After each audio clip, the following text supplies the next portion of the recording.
Welcome to the SolidWorks webinar. I think we're going to have a very fun episode for you today. We're covering our favorite topic, surfacing, which is often kind of like an intimidating topic for a lot of modelers, and it doesn't need to be. It's a lot simpler than you might think, and we're going to prove that to you today. But first off, let's introduce our panel of guests. First off, you have me.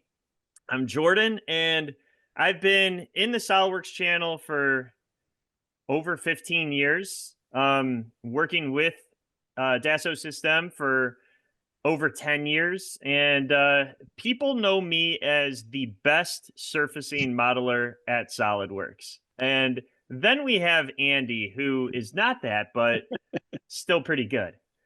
Yeah, Jordan and I have a very similar background. He probably started doing surface modeling sooner than I did, but I've gotten much better at it and exceeded his capabilities much faster than anyone could have imagined.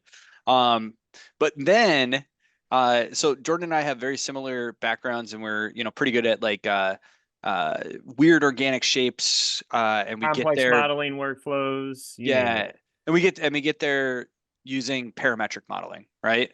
And I actually showed my parametric model that I was pretty proud that I created. It took me a couple days, and I think it looks pretty slick. And I showed that to Gian, and he kind of like scoffed, I think is the right word, right? It's like 2 days. What are you talking about, right? Because unlike us old folks, Gion's a young whippersnapper who's using these new tools. So why don't you tell us a little bit about your background, Gian? Sure, yeah, and I didn't mean to insult you by laughing. I guess it was a natural reaction when you said it took that long because I mean, I think we're gonna see. I'm gonna do it in like I don't know a few minutes after you guys get through the real meat of today. But yes, my name is Gian. I'm also in the same position as Andy and Jordan. Obviously, a little bit younger, as you can tell. Get out of And here. they already pointed out. No. But I've been working for SolidWorks for almost 5 years now. And yeah, I've been getting my hands on a lot of the newer technologies, but I am still a CSWE and I have done some surfacing, but I guess I have never been called the best surface modeler in SolidWorks. So maybe the best Okay. subdivision surface modeler at Ooh, all SolidWorks. right. All right. We'll see. We'll see. To be determined. We can answer questions throughout. So as I'm presenting first up to bat, Andy and Gian, if you could pay attention to the questions, feel free to interrupt me at any time. There are a lot of you registered and logged in right now. So if we can't get to a question, that's okay. We should have time at the end to answer your questions as well. So, first question, why surfacing? I think it's fair to assume anyone using SolidWorks is really comfortable and confident with the extrude feature, the revolve feature, and so on. But maybe you haven't been brave enough to click on that surfacing tab because it feels just a little intimidating or something like that.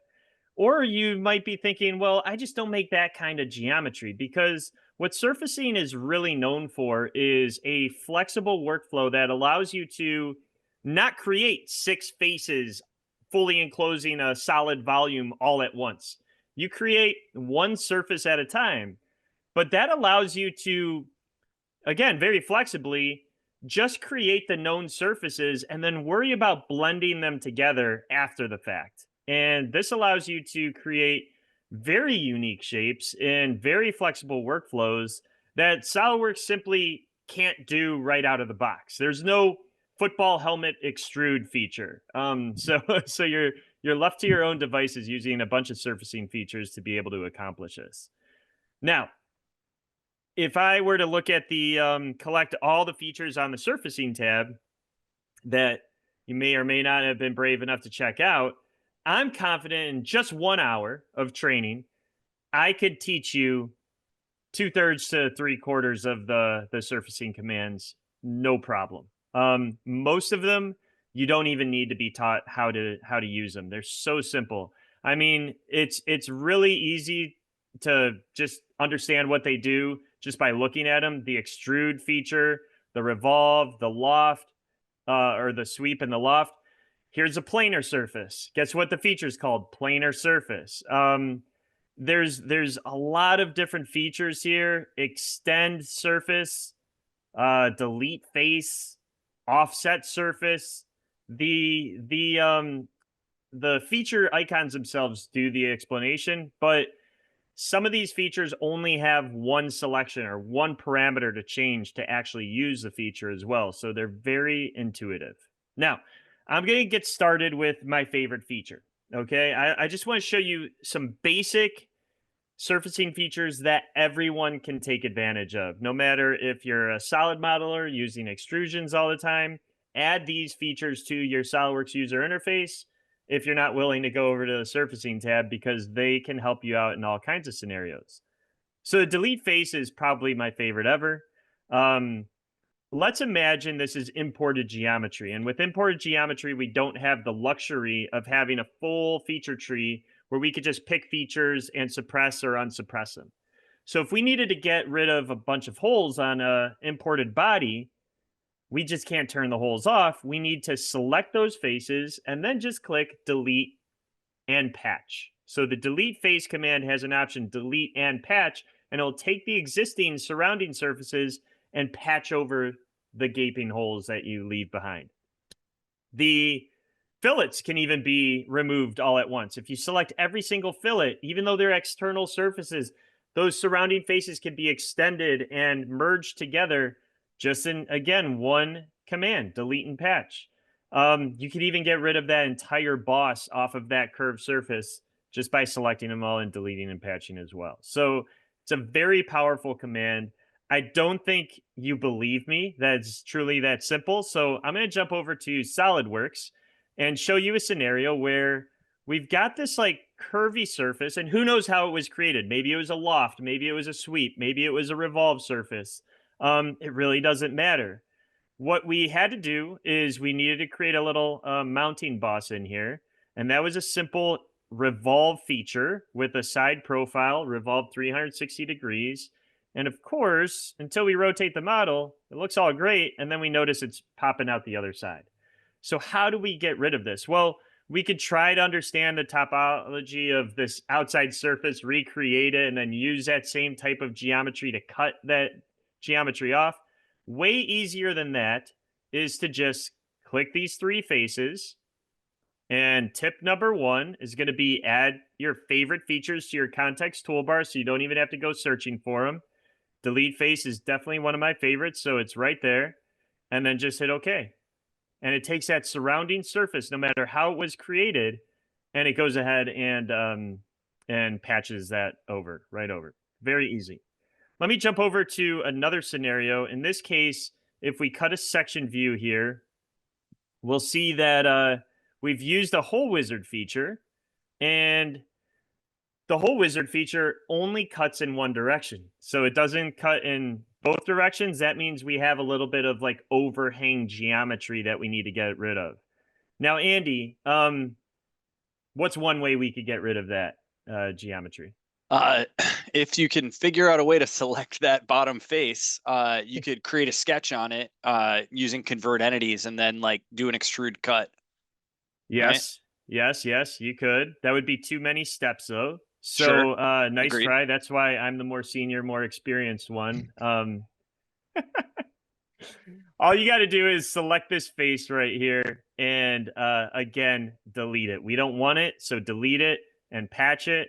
And sure enough, it takes all the surrounding faces and extends them right out. So it works in more scenarios than you might think. Use it and give it a try, and I'm sure you'll appreciate the feature. Now, Okay. this is interesting. Lenny says move the plane, right? Like, and I think what he means by that is move the start point of where the hole Yes. wizard hole is. Yep. And you can totally do that, but a lot more work needs to be put into that as opposed to just like, here's a point on the surface, right? You'll need So, to offset that plane, and then yeah, you'll need to convert that point, that start exactly. point, to that plane with Yeah. another sketch, and then you could get going. Yep. Right. So it's actually like it turns into like multiple features at that point when it can just be delete face. Yeah. Now, sometimes it's not as simple as just deleting and patching. Sometimes the patch, depending on the surrounding surfaces, is a little more complicated than that. And it doesn't work. So you could delete the face, but it doesn't automatically patch back up. In that scenario, you need more tricks in your pocket. And really, that's what surfacing is all about, is having multiple ways to approach similar Yeah. scenarios so that if one doesn't work, you have a backup plan as well. And a lot of times this is due to like our standard surf or solid modeling features not working the way we expect. Surfacing can definitely get you out of a jam. So in this case, we have a very similar scenario to the last hole wizard scenario, but we're on more complex geometry. We've got a countersunk hole going through like the top of this little handle part. And we have this sliver of solid geometry that needs to be removed. So tip number 2 is there is a copy surface feature in SolidWorks, but you can't search for it and it doesn't exist anywhere. You need to fire up the offset surface command and then set the offset distance to 0. And once you do that, it actually changes the name of the feature in the property manager from offset surface to copy surface. So that's how you activate the copy surface command. It's just offset at a 0 distance. Then you duplicate that blue face inside the graphic right now. And from that, I can pick those outer edges, those top edges, and extend them out so that they extend past the outer extents of the handle, the solid geometry that we're trying to modify. And now that I have like that conical surface, I can use probably the easiest tool to use inside of all of SolidWorks, and that is cut with surface, where I just pick that surface and pick a direction to cut away. And it goes ahead and removes all that geometry, and we're done. So that's a pretty easy workflow and very easy to replicate. Now, not always do we I mean, this is a rare feature, replace face. And the reason I love it, Andy, is because it can both add geometry and remove geometry at the same time. And not many features can do that in any CAD system, let alone SolidWorks. So let me walk you through this scenario. Here, what we have is kind of like a dome shape for like a headlamp on a motorcycle, but it's not a constant revolve. It's not circular. It's actually oblong, more like an egg shape. And so it's a unique surface, that's being created on that dome shape. And we have a perfectly flat front face to this, but we want to make that more spherical for the aesthetic of this design. So what we can do very easily is create a revolved surface. Just like you'd create a revolved solid feature, you could create a revolved surface just with an open arc sketch profile and an axis and rotating that around. And you could see that this is a surface that we want the front surface to follow. But the blue surface is actually off of the left and the right sides of this original shape, and it's cutting into the top and the bottom of the original shape. So when we use replace surface, if we just select that original front face and replace it with the blue face, look what happens. Pretty awesome. It's adding material at the right and left sides. It's removing material at the top and the bottom. And we're coming up with a very unique geometry that otherwise, wouldn't be possible. And replace face is nothing more than just picking the face you want to replace and picking the face that you want to replace it with, and it will do the rest. So you can't get easier again than some of these surfacing features. Now, here's a cool scenario. Andy, in I don't know when, say like 2008, when Gian was in middle school. How would you find the internal volume of this detergent bottle? That is a great question. I'm feverishly trying to answer questions in the chat here. A better place to ask specific questions is in the Q&A tab, because then we can answer questions specifically. It's hard to do it when there's a bunch in the chat at once. Now, if I was going to try and find the volume inside that bottle, what I would do is I would create a big box, right? Like a big box that represents the height of where I think the liquid's going to be. And Okay. then I would create a copy of the body of the detergent bottle itself, because I need to use that as a as a Combined feature.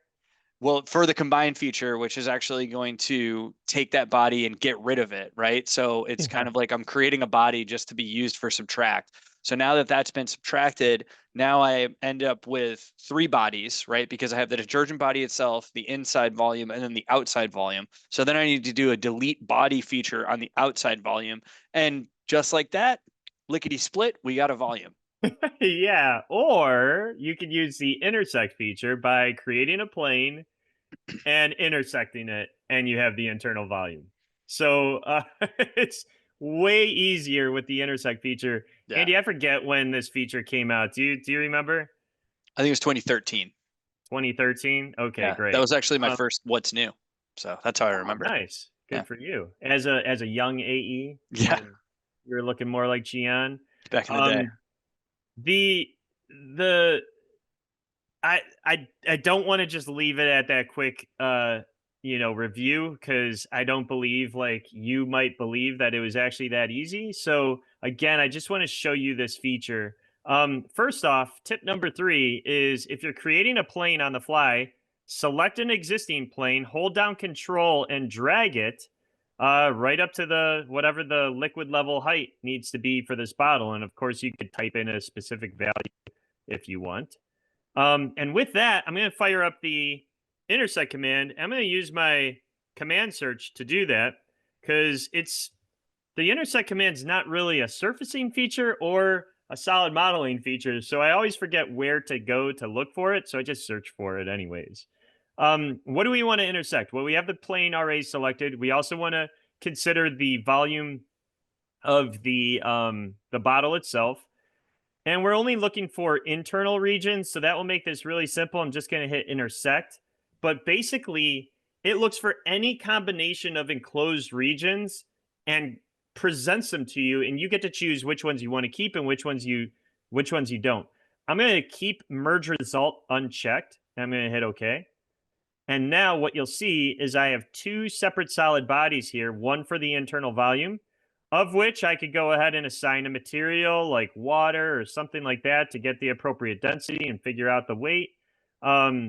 And I have the other original solid body Hey as well. Jordan, can you hide that outside or maybe do a section view? Some people were I think confused about the fact that this is just the internal volume. This actually doesn't it doesn't combine it with the other body. So Yeah. Yep. this is on the inside of the wall thickness. It's not including the wall thickness. Yeah. Also, I clicked the wrong button. The recording will be sent out. You will get this is being recorded and you will get a link to it. So you'll be able to rewatch it later. Excellent. Yeah. And yeah, so it creates a separate body. You could create a configuration where that body is deleted, like with the delete body command, like what you were talking about, Andy. But you could create 2 configurations. One is external volume, one's internal volume, or something like that, and swap between them. You could also, Andy, you had this idea the other day, add a sensor to it. Just add a sensor to track the mass properties, specifically the volume, and you could set even an alert as you're designing. This internal volume is going to be changing as you're changing the curvature of the detergent bottle. And if it does, and if it decreases below a minimum volume that this container is supposed to hold, it will alert you and let you know. So Jordan, lots of cool little tricks there.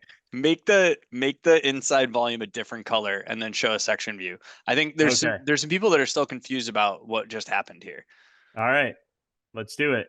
So I'll go ahead and make the internal color. Let's just click that. The same color as detergent. There you go. Magenta. Yeah, your classic Dawn magenta, Yeah, yeah. And then I'll click on this right here as well. And then we'll just give us a section view. Yep. There you go. Yep.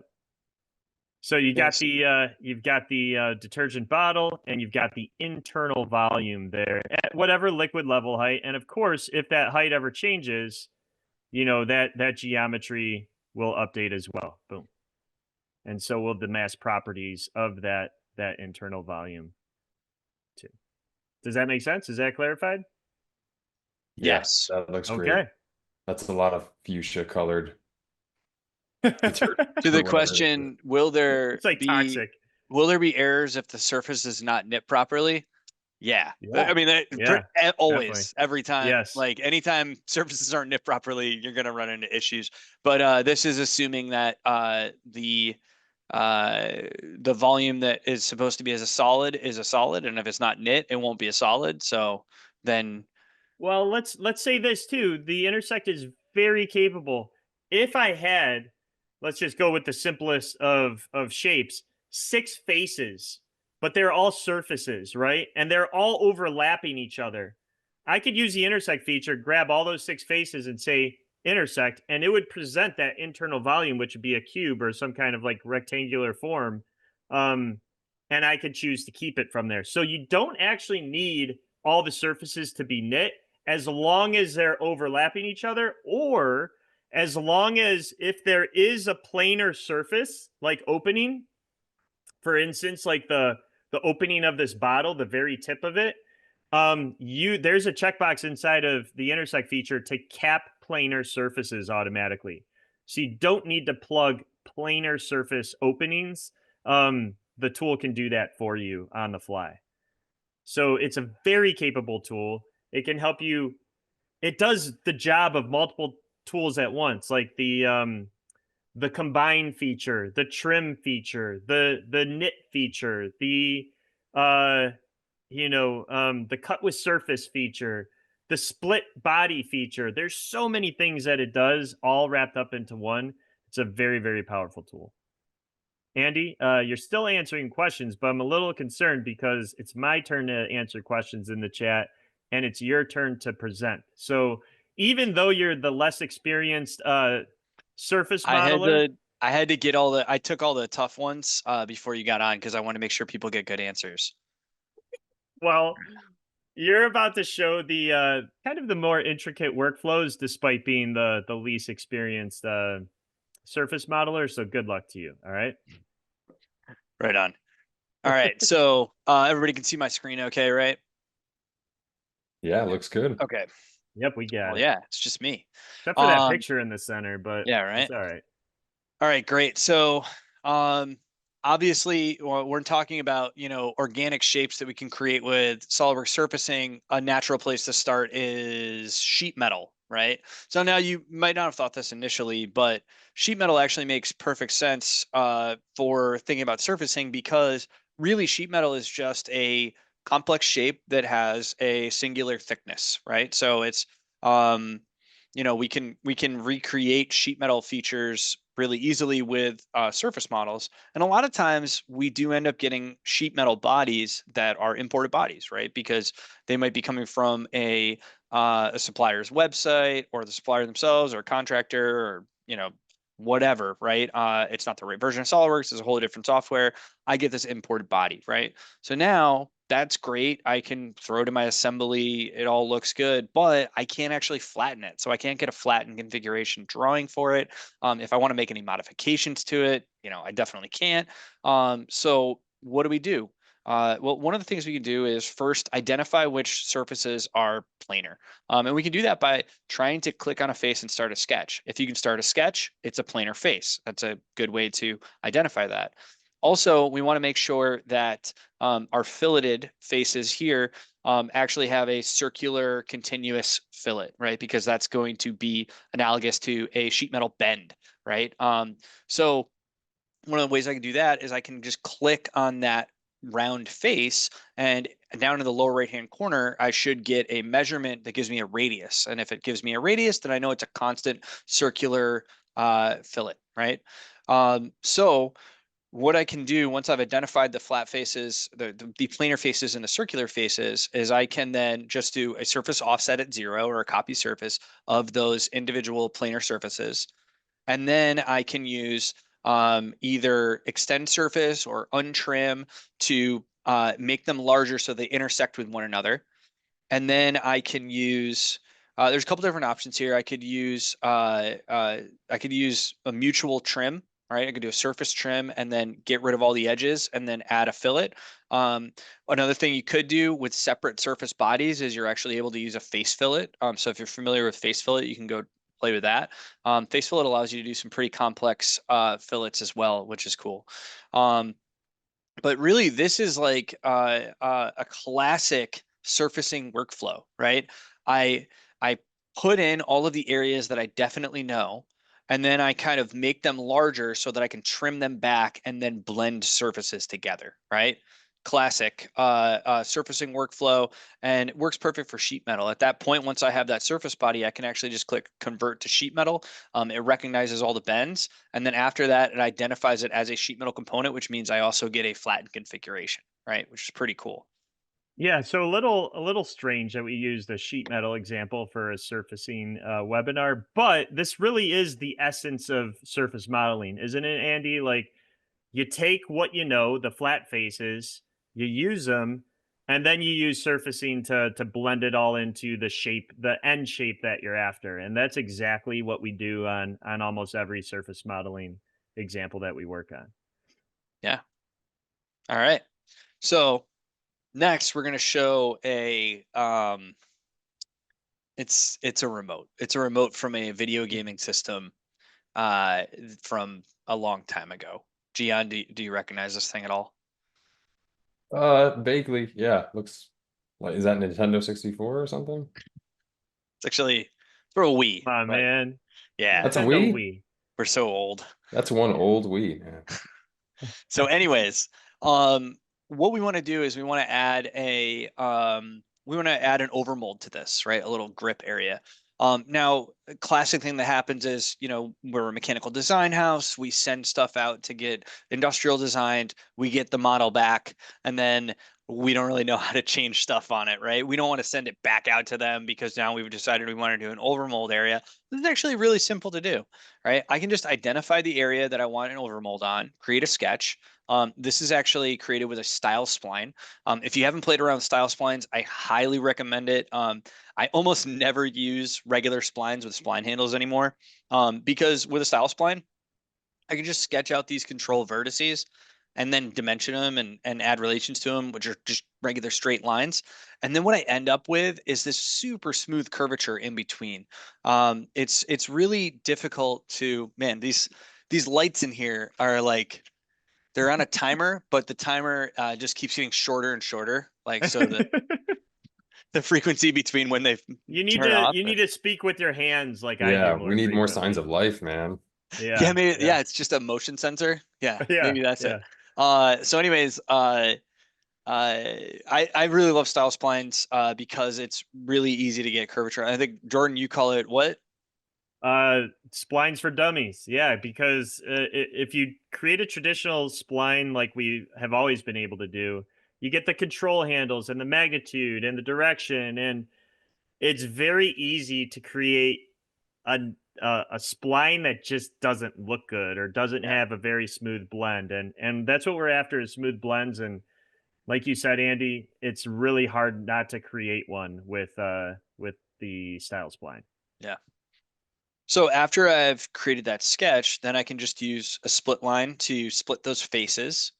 And then I can again do my copy surface with the offset surface at 0.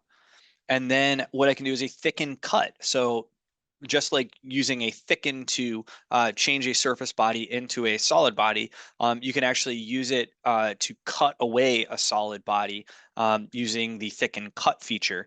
And what's cool about that is it creates, it's different than just, a cut extrude, right? If I did a cut extrude, everything's in one direction. The cut is in one direction, but with a thicken, it's always going to be normal to the surface, right? So maybe that's perfect for this operation. But if I wanted to have that draft, I needed a very specific draft angle that I could come back and do a ruled surface around the edge to add more material back in. Um, so after I do that thicken cut, I can then copy those inside surfaces and then thicken that back out, uncheck merge, and then I end up with two separate bodies. You can see the thickened overmold is a touch uh, thicker than the thickened cut was, so it actually comes back over the edge. And those are now two separate bodies, so they can have different appearances, different materials applied, different molds created. So that's how we can quickly and easily get an overmold using some pretty simple tools. Yeah. Nice. So we wanted to show you how some of these, generic, not generic, but like more general like tools and concepts kind of apply to a real model. But before we jump into that, I kind of wanted to take a step back. And we just mentioned a whole bunch of things like, well, how smooth is the curvature and, all that stuff. And there's actually a few things that we use with like terminology and surfacing and also some evaluation tools that are kind of lesser known, right? Um, we have these things called C0, C1, C2, which are different. We're talking about different types of continuity. So contact continuity, where I have two faces that touch, but they are not smooth with one another. Then I have tangency continuity, and then curvature continuous. Now with contact continuity, what we see here is two faces where we have zebra stripes applied. Now, zebra stripes are a button that you can find in the evaluate tab. And what they are doing is, they're used for us today inside of a CAD tool to kind of identify curvature between two faces and whether or not that curvature is continuous. But the idea of zebra stripes actually existed a long time before CAD was ever even thought up. And it's essentially just a row of, you can think of them as like fluorescent tube lights and a bunch of a bunch of them all in a row together, and then you could hold that light. They'd actually when they're doing car manufacturing, hold that row of lights over a car body to ensure that the two panels were meeting up the way that they were supposed to. Or you could also very easily see if there were any dents or imperfections in the flow of the car panel that way. So we have a digital way to do that inside the software today using the zebra stripes. So what we can see really quickly is that with contact continuity, two faces are touching, but they're not actually tangent to one another. Those zebra stripes don't actually line up with one another. All right. So you can see that they're not lined up with one another. And then if we were to look at the underlying sketch that created that, you could see that with curvature combs turned on, the curvature combs where they meet are not tangent with, or I'm sorry, not parallel with one another, right? So that's indicative of C0 or contact continuity. Now in tangent continuity, the zebra stripes are lined up with one another, but you can see that there's an abrupt change in the amount of curvature that there is, right? It goes from this value to this value. And this is what you're going to get whenever you apply a circular radius fillet to something, right? This is exactly what your fillet face will look like. And with curvature combs, what you can see here is that we have the curvature combs also show this. There is an immediate and abrupt change in the value of curvature. And the length of the curvature comb is inversely related to the radius. So the smaller the radius or the tighter the curve, the larger the comb is going to be. So that's why we turn on curvature combs and zebra strips. You can try and kind of start to see what's going on here. So with curvature continuous, what we're usually trying to achieve when we're doing like organic surface modeling, we have this nice smooth blend. You can see that there is a curvature change there, right? It's clearly not the same surface. There's a curvature change happening, but I can't really tell exactly where it is because we have this nice smooth blend. And what that's actually going to look like with curvature combs is the curvature combs are parallel and they're the same value where those edges meet one another. Does that make sense? Yeah, that makes sense, Andy, but is I guess it still looks like there's a bit of a transition from one to the next in even in C2, like where the Right. curvature cones, it's not really like smooth transition from one to the next. Yeah, I actually get asked this all the time. So this totally is curvature continuous. It follows the rules. But if you looked at this like on a graph, you would see the amount of curvature would be this, and then all of a sudden it starts going up, right? Right. But it's fine. But what you're kind of talking about is like the rate of curvature change or the acceleration of the curvature change. And we can actually make that even smoother with G3 or C3. And in SolidWorks, we actually have a sketch relation now that's been around for a few years called G3 continuity. And you can kind of think of G3 and C3 as being exactly the same thing for our purposes. In reality, there is a slight difference in the terminology, but we'll just pretend they're the same thing. But to show this off, I want to hop in SolidWorks real quick. So in here, I've got this model, and as you can see the curvature combs, right? Well, probably not. You can't actually see the curvature combs, right? Because they're this like pale yellow color. What did you call it, Jordan? It's Laffy Taffy Banana. yes, Laffy Taffy banana color. That's what it Yeah. is. So Jordan talked about customizing everything. I like to keep SolidWorks as vanilla as possible. I like standard toolbars, standard everything. There are like 3 things that I change. One of them is I always put a normal 2 button on the heads up toolbar. And then another thing that I immediately change is I come over here to settings and I change colors and I go find temporary graphics shaded. And I changed the color of temporary graphics shaded from yellow to purple. And I do that for 2 reasons. 1, because purple is mad nice. And 2, because it actually shows up really well on a white background, right? So now I actually want to modify the curvature scale. So you can just right click on anything that has curvature combs, say modify curvature scale, and then I can change a couple things. One thing I'll change is density. Another thing I'll change is the scale. So I can very easily see what's going on here. So with C0, right, they're not parallel. With C1, there's an abrupt change. With C2, they are blended in with one another and they are the same value where they meet. And then with G3, you can see they actually completely blend into each other. So this is kind of what you were probably expecting to see, right, Gian? Yeah, exactly. Right. And one of the things that you can do is you can always modify a C2 so to achieve G3 or C3, right? So you just play around the handles. You can see the curvature combs update. And now I've got this smooth transition. However, I've also created an inflection point here, which maybe I didn't want. So you do have to be careful with that.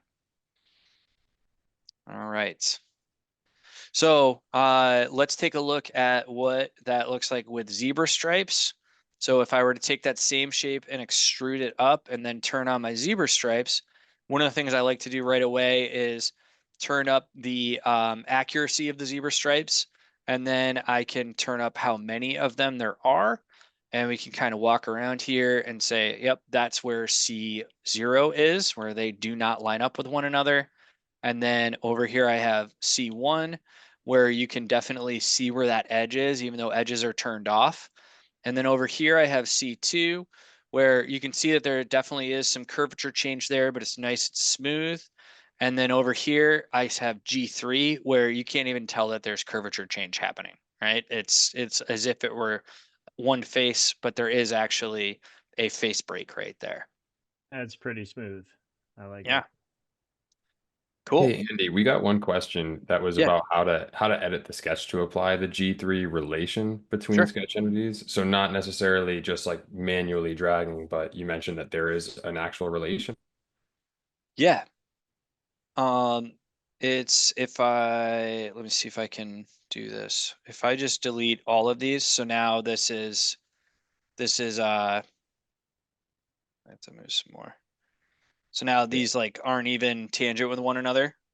If I just right click on there, it's right there, right? Make torsion continuity, right? So I have tangent equal curvature G3 right there. So if I apply G3, G3 will actually add tangent, curvature continuity, and G3. All 3 of them get applied. And then, as with any of these, the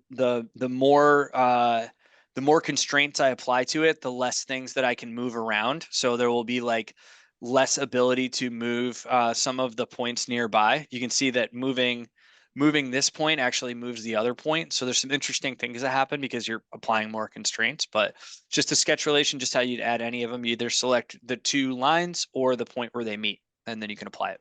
I never even noticed the tooltip was torsion continuity. That's Yeah, new to the me. only place you see it is in the tooltip, so I don't even like bring it up. But Yeah. yeah, I read there's if you start diving into Wikipedia pages, there's some Wikipedia pages that do a pretty good job of explaining all this stuff. So if you want to know more about it, that would be my recommendation. So I feel like I've been going long. We've been getting a ton of great questions, which is Yeah, a ton awesome. of great questions. But I feel like we're a little bit behind because Yeah, of that. that's fine. So I wanted to kind of show how this actually applies in a real world scenario, right? I have this pocket that's been created and I applied some fillets here, but I end up with this thing where I have these like this like the way the fillet looks here. I have these sharp edges going into one another, like it just doesn't look nice and smooth, right? So what I can do is I can actually create a split line, and that was just done with this sketch. So I use that sketch on this face to create a split line. So now I've kind of defined where I actually want my fillet to flow. And then I can just do a delete face. Only with this, I'm not actually doing a delete and patch. Also, some questions were asked earlier because Jordan customizes everything. Nobody knew where these tools were. So delete face, you can find on the surfacing toolbar. One of the command tabs that I really love is direct editing.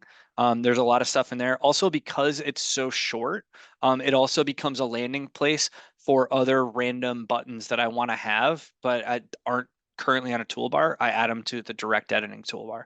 So in here, you can also get to delete face. And as always, you can hit the S key and just search for it as well. So I go to delete face, and rather than doing delete and patch, I'm actually going to do a delete fill, tangent fill. So rather than deleting them and then a, a patch would be taking the existing faces and kind of intersecting with one another and trimming them away. What the delete and fill does is it deletes all that area out completely, and then every single edge gets a filled surface with a tangent constraint applied to it. So I end up with this nice, smooth curvature. And if we take a look at the zebra stripes now, all right, we can see how that just kind of walks right around the curve. Really, really nice looking there. So that I really enjoy as a little trick. And you can see we actually did the same thing over here. And if we take a look at this, here's another scenario where you actually have three fillets blending into one another, all three different sizes. This is one of the things where, sometimes if you know how to use Fillet Expert in the corner tool, it actually doesn't work for this face. So what do you do? Again, split line. So this is all one sketch, right? It's just a sketch that was applied right there on that face, used for a split line, so we can kind of draw in the transition that we want to have, and then delete and patch with a tangent fill, and my zebra stripes kind of flow around really nicely there. And if I turn off, I always want to click the other button. And if I turn off my edges, you can see it looks nice and smooth right there. Whereas over here, you can kind of see it's still a little chunky. Cool. What do you think? I think that's the weirdest shape I've ever seen, but Yeah, good it's kind of like examples. it's like a predator head, or It like looks like a Knuckles from mad, Sonic and Knuckles. I think it looks like a mad penguin, but yeah. Whatever it is, it looks very nice curves in there. I'm glad that we It's like I'm a glad that we surfacing obstacle course. it But is let's a surfacing theorize obstacle more course. about like what Yeah, what it is. we're just saying how we like are running short on time. We're like, let's theorize what this random shape looks like. Like it's a CAD Rorschach test. Okay. Um, so the next thing I wanted to take a look at was I actually went through and built this foot cover using a bunch of surfacing tools for this bioadapt adaptive foot. So this is actually like an adaptive device for somebody who does not have a foot. And they're still able to do some pretty cool stuff with like, a real shock absorber acting as an ankle here.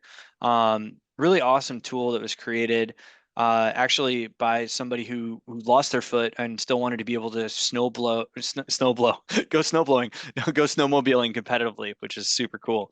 But this surface body right here, I kind of wanted to show you how I used exactly the same type of method in there to kind of blend some surfaces together. So if we turn on, we can look at this pocket here, use the exact same method here to blend these edges together. And it might be a little bit tricky to see right now because it's kind of dark, but one of the things that I actually like to do rather than put zebra stripes on is sometimes I just like adding a high gloss plastic as an appearance. And this actually works great. Because the zebra stripes are good for like identifying uh, uh, curvature continuity between faces, but this is actually a much better representation of what my part's actually going to look like when it gets made, right?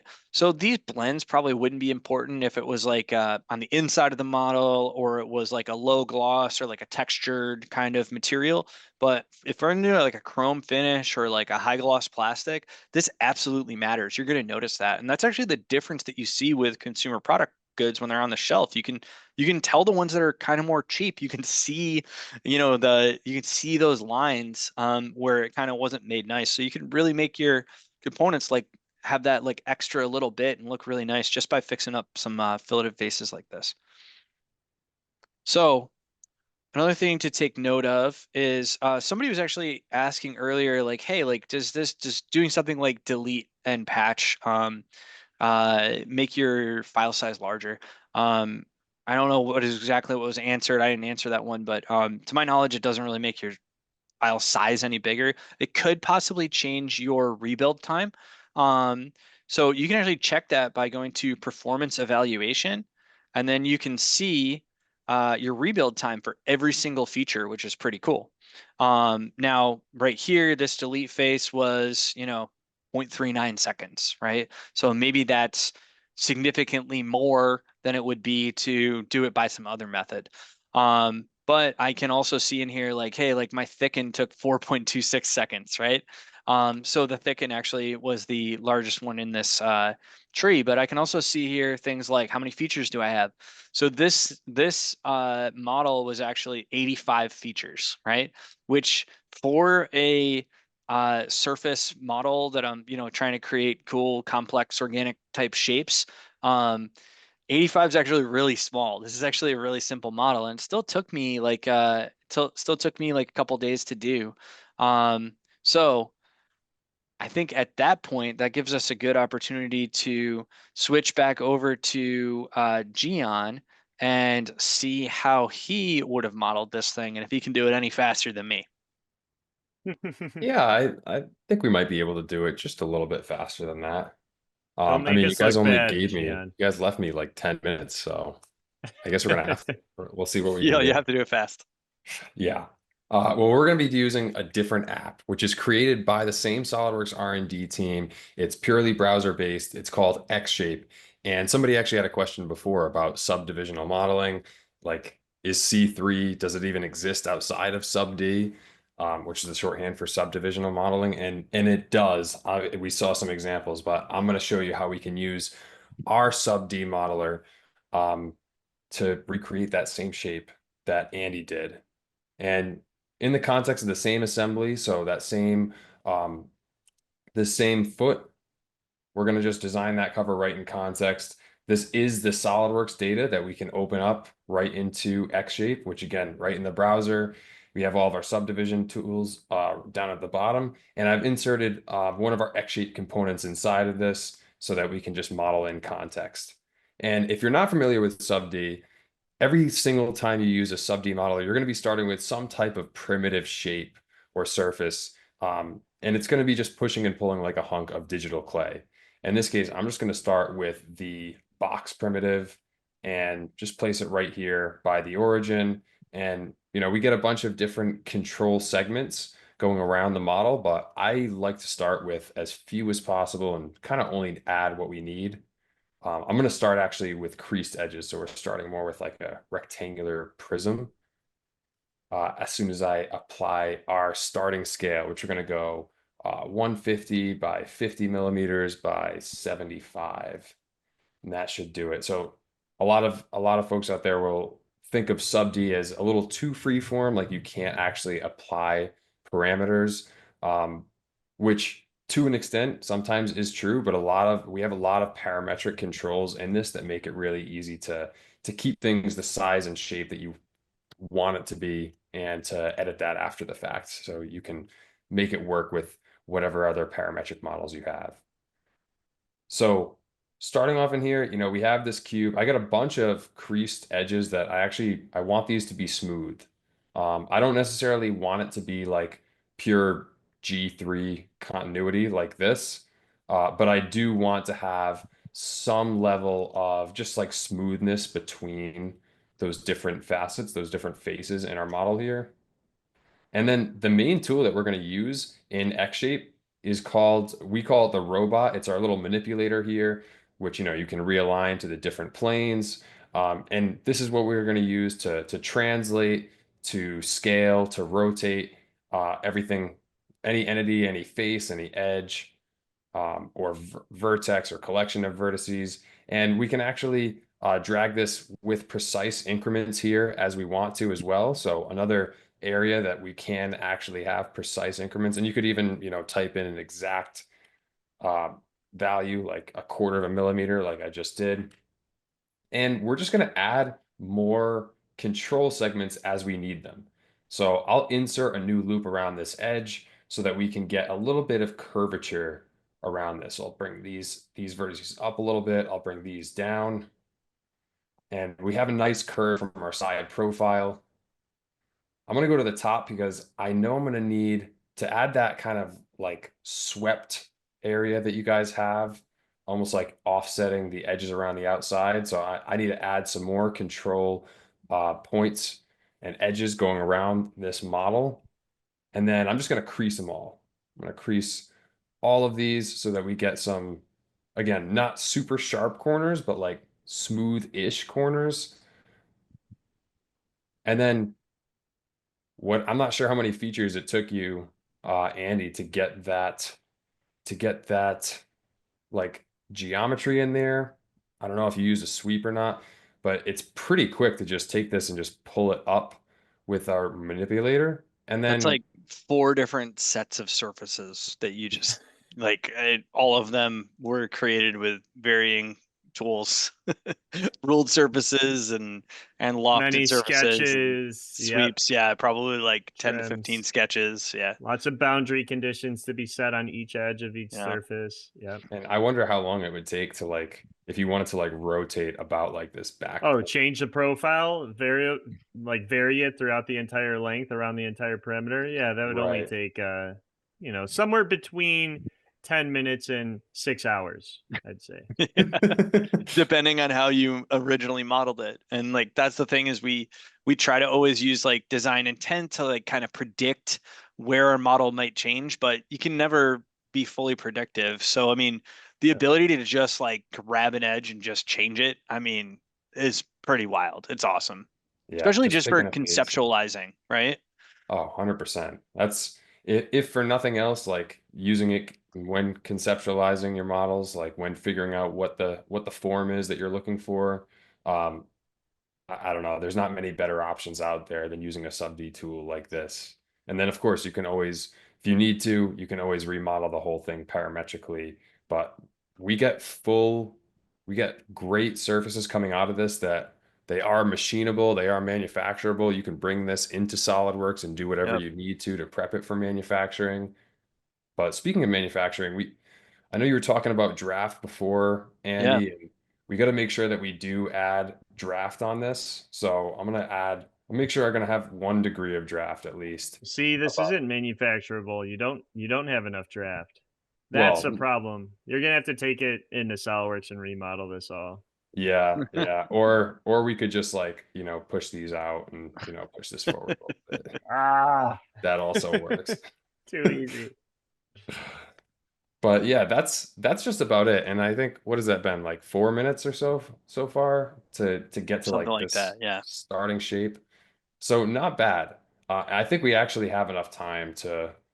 I'm gonna get out of draft analysis and I'm gonna do a little bit more. One of the things I like doing a lot is I'll just like copy this whole surface and I'll use a ordered geometrical set, which in this case they have a lot of really great use cases, but for now I'm just going to use it as like a folder for this new concept, and I'm just going to hide the old one and paste that old one right into this new concept folder. See, And I'm going to that's make a few more. we couldn't do that with SolidWorks. You have to create like a new part, right? And you Yeah. can't just like copy all the features. Like, yeah. Yeah, it's nice too that this is, I mean, I've only had have three features in my model. I got two sub-D surfaces and then one knit surface at the end that just knitted that first one into a solid. Mm. All right. I wanna kind of match the curvature of like the base of our foot here a little bit better.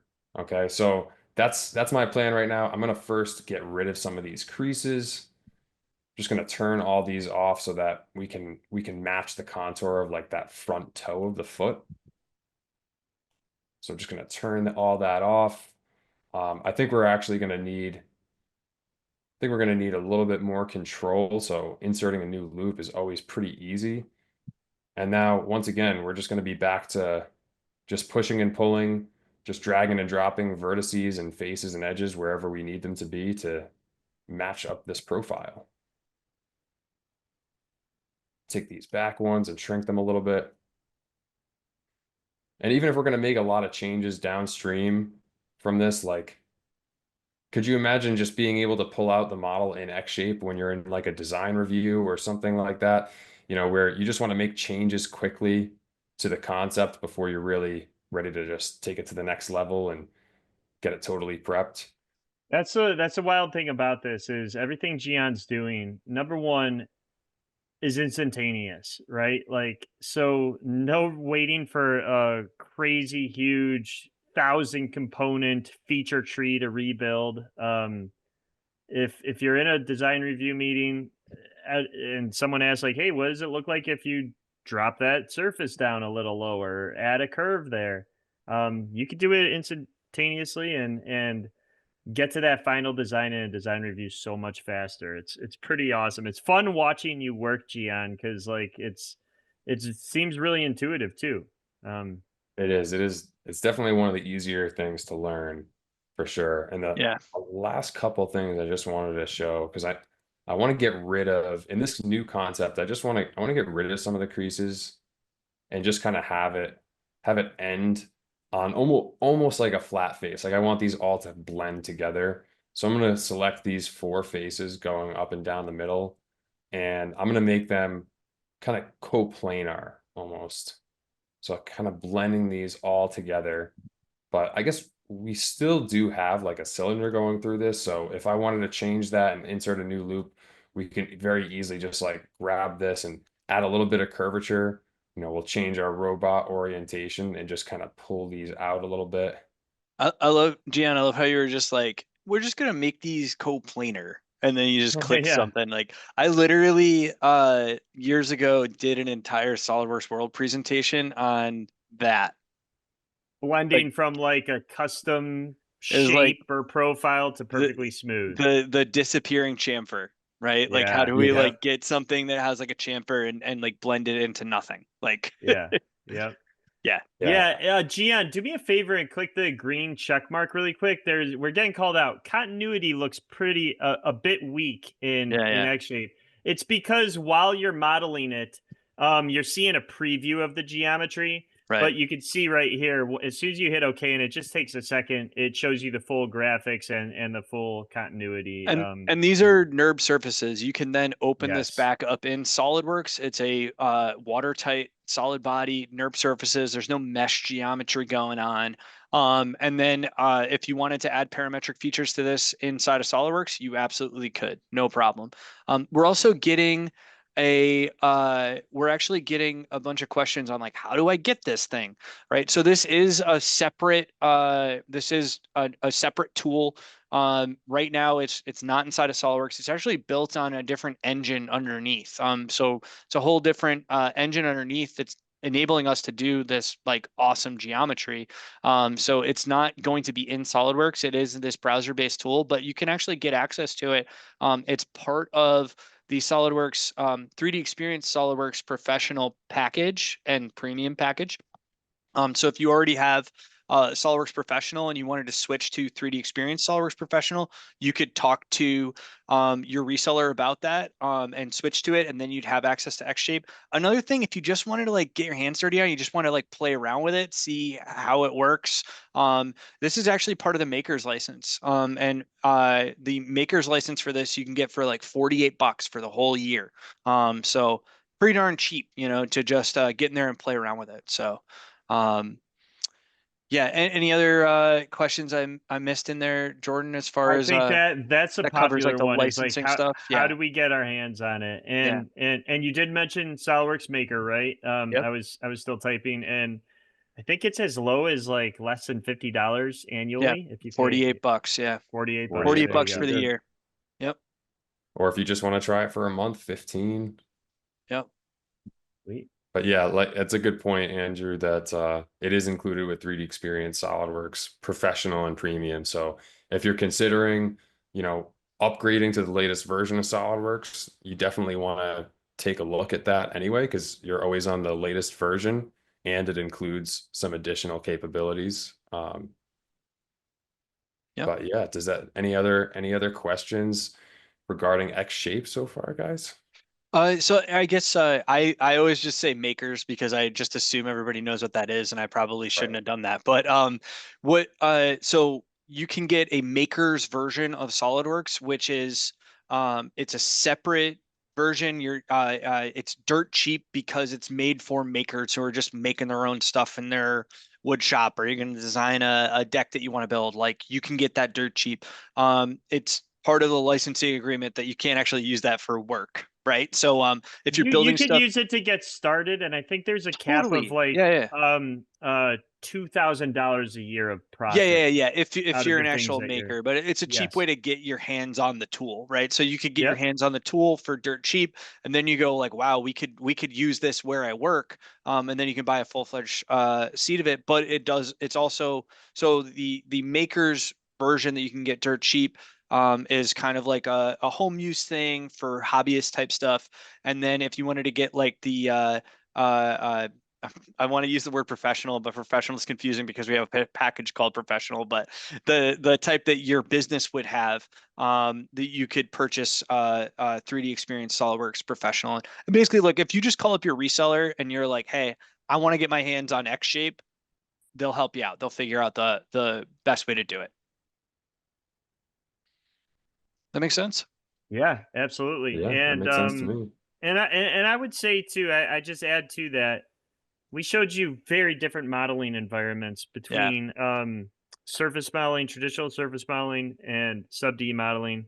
Both are still as relevant as ever, right? So most of the time I find myself, Andy, starting all my designs in X shape anymore because you can get to that like idea, you get a visual contract with whoever else is on your design team that yes, we're pointed in the right direction before investing so much more time with SolidWorks parametric surfacing model features and things like that. And but I totally agree with Gian. You can get final high quality. There's no limit to how much you can actually do with sub D modeling. There are just certain scenarios where creating like the indent feature on the side is a little easier to do with exact parameters with the SolidWorks surface modeling environment. So you just start learning. And what I would recommend is for anyone that's using surfacing features on any kind of regular basis, even if it's just like once a month, you could probably benefit so much from having X shape in your tool belt or toolbox for any kind of your surface modeling workflows. So it's once you start using sub D, you really can't go back. But it doesn't mean you're going to abandon SolidWorks surface modeling features either. We did get one question about importing from SolidWorks to X-Shape, or is it only one directional? And yes, you can take SolidWorks data and bring it Yeah. into X-Shape. You can take X-Shape data and bring it into SolidWorks. Now, in general, you will usually use the original CAD authoring program to continue editing that. But Yep. in a lot of cases, you want to take this X-shaped geometry and put it into a SolidWorks part. So you can add all the rest of the surfacing features, prep it for injection molding or whatever it may be. And that is totally possible as well. It would be similar to like inserting a part. Like if you're familiar with like the master modeling technique. Would you say is that fair to say, Jordan and Yeah. Andy? Like Yeah. Yeah, to Yeah. totally. insert part of your Absolutely. X-shaped geometry? And I'd actually like to give a shout out to a really awesome event happening October 24th. There's going to be Slug 9, which is the SolidWorks largest user group meeting ever, the ninth edition of it. And Andy and I will actually be demonstrating that exact workflow where we have a frame designed that in SolidWorks and modeling X-shape geometry around it. Not only that, you can actually select a face on SolidWorks, select a face in the sub-D model, and make them align to one another so that they match up just perfectly at the time of assembly. So there's a lot of cool workflows that you could work in going either direction. So if you're interested, check out to the SolidWorks or check into the SolidWorks YouTube channel on October 24th. Andy and I will be there. Gian was didn't meet the minimum age requirement. Real quick, couple things that I see that we can answer. Can makers be on the same computer as desktop SolidWorks? I believe as long as they're not the same major version, you're fine. If they're the same major version, then you may need to get a hold of your reseller and ask them how to make sure that you do it properly. If it's a different major version, there's like nothing to worry about. And then who wins final design, Andrew or Gian? LOL. I'll give it to Gian. Mine was more parametrically perfect, but his can be updated so many times that we could create 10 different concepts, get in a room, figure out exactly what we want, and then if we really needed to, we could create those parametric surfaces inside of SolidWorks to replicate that if we needed to have that parametric geometry. So I really uh, think the best of both worlds is to combine both tools into I one I project. totally agree. Yeah, Yep. cool. All right, I think we got pretty much. There's some stuff in here that's like kind of more specific, like how to do specific things. Like one was like what if you have like uh imported surfaces that are missing faces? Like that might Mm. be a good like if you have ideas like this, let us Maybe we do know. a follow-up episode. Yeah. Yeah, like I'm sure Jordan does too. I'm sure I know I do. I have like a whole presentation on how to repair imported surfaces and stuff like that. Gian probably doesn't because he's like, why would I need to repair anything? I just make it from scratch in 2 minutes. You're not wrong, but yeah, that would still be useful. Yeah, yeah. Cool. All right. I want to thank everyone for logging in today, for spending the hour with us, and also for asking amazing questions. If we didn't get to one of your questions, we really apologize, but we will have a full transcript of all the questions. And like Andy said, maybe we'll put together a list of all those questions into another webinar in the near future.